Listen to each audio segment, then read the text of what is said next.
আসসালামু আলাইকুম প্রিয় ভিউয়ার্স। আমার ছোট পোলট্রি মুরগির খামার বাড়িতে খাওয়ার জন্য 10টা বাচ্চা, একটা বাচ্চাকে আবার ইনডোরে খাম করে দিয়েছে, দেখতে পাচ্ছেন। এখন বর্তমানে হিটে আছে, এভাবে 10-12 দিন হিটে থাকবে। পানি দেওয়া আছে, খাবার দেওয়া আছে, আর এই যে লাইটটা 24 ঘন্টা চলতে থাকবে, হিটে থাকবে।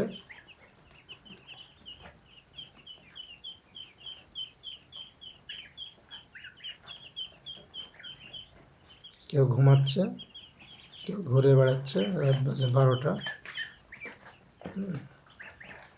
দেখতে পাচ্ছেন। ওই যে মুরগিটা খাম, লাইটের নিচ বরাবর ইন্দুরে নিচ থেকে তার চামড়াটা খুলে গেছে, খাদ্য ঘরটা, স্টোমাকটা বের হয়ে আছে। তাদের মতো বেঁচে আছে, ওষুধ লাগাই দিয়েছি। G4 ইলেকট্রো হোমিওপ্যাথি G4 খাওয়াই দিয়েছি।